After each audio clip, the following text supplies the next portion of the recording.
So dear friends, आज के इस वीडियो में एक छोटा टॉपिक हम डिस्कस करेंगे, दैट इज डैमेज्ड व्हीकल और डैमेज्ड इंजन।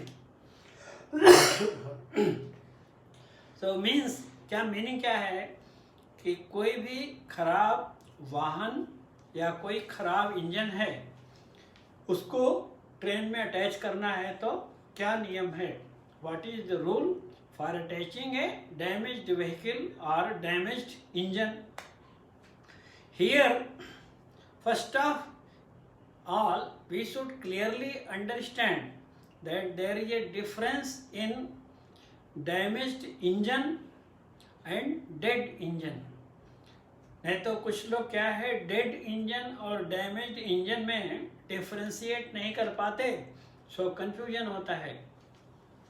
दिस डेड लोको या डेड इंजन का मीनिंग क्या है?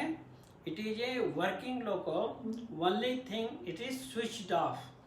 फॉर एग्जाम्पल, जैसे हम बाइक चला रहे हैं, सो बाइक चलाते समय सपोज रोड में स्लोप आ गया, ढाल है, तो हमने जस्ट इंजन को स्विच ऑफ कर दिया and bike is running its own, तो वो हमारे बाइक में कोई खराबी नहीं है, हमने जस्ट इंजन को स्विच ऑफ कर दिया है और वो चली जा रही है। बट डैमेज्ड इंजन या डैमेज्ड लोको का बात करेंगे तो उसका मीनिंग क्या है कि जैसे बाइक मान लीजिए कहीं गिर गया, कुछ उसमें खराबी आ गई, एक्सीडेंट हो गया, तो डैमेज्ड बाइक है। उसी तरह हमारा डैमेज्ड लोको डिरेलमेंट हो गया या कोई दूसरा अनयूजुअल एक्सीडेंट हो गया और वो ठीक से चल नहीं सकता, तो उसको बोलेंगे डैमेज्ड लोको या डैमेज्ड इंजन। इसलिए डैमेज्ड लोको और डेड लोको में कंफ्यूज नहीं होना चाहिए।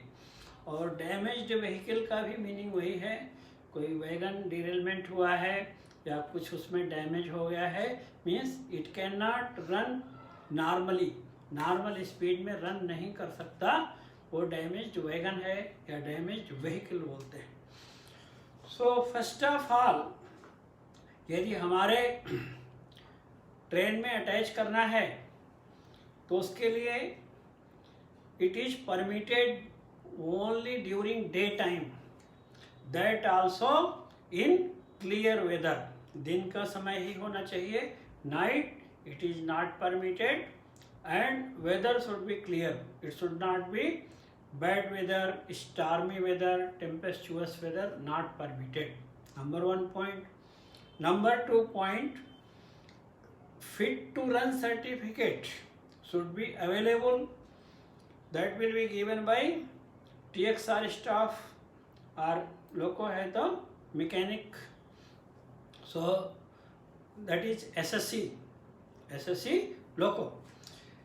SSC loco will give fit to run certificate for the damaged loco and for damaged vehicle it will be given by TXR staff. Okay, that fit to run certificate will be kept with the BPC। Now suppose daytime completed and night time it is not permitted and we have to detach that damaged wagon or damaged loco, then at the same station the loco pilot he will hand over the fit to run certificate to the station master। Okay, next, this damaged wagon or damaged loco is permitted only by goods train, or suppose any section is there, सिर्फ goods train में attach करना है, और अगर कोई ऐसा section है जहाँ पे goods train नहीं चलती है, then in the mixed train का मीनिंग क्या है? which is having passenger and goods train both, so mixed train में भी अटैच कर सकते हैं। but passenger train it is not permitted because some speed restriction will be there for the damaged wagon and damaged loco। in the fit to run certificate the speed will be mentioned by TXR staff and for damaged loco it will be mentioned by SSC loco। okay, next thing, where we have to keep the damaged vehicle or dead loco while attaching in the formation, कहाँ पे रखना है? it should be kept rear of the rearmost brake van.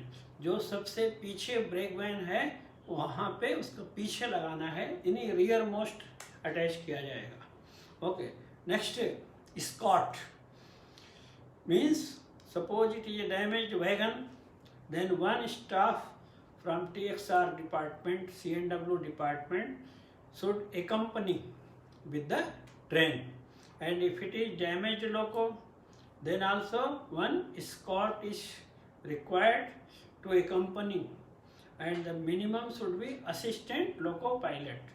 That's why in a one sentence अगर हम कहना चाहें तो escort is required from mechanical staff, mechanical branch का एक स्टाफ स्कॉट के रूप में चाहिए. डैमेज वैगन है तो TXR, और अगर डैमेज लोको है तो मिनिमम असिस्टेंट लोको पायलट होना चाहिए. Okay, then other precautions, cautious driving. Loco pilot he should follow the speed mentioned in the fit to run certificate. We cannot exceed the speed as mentioned in the fit to run certificate. Okay, so these are the important points for attaching damaged loco and damaged wagons. So I think you have understood clearly. In case of any doubt, please ask in the comment box. I will reply you definitely. Thank you so much for watching. Please subscribe, like and share with your friends. Thank you so much.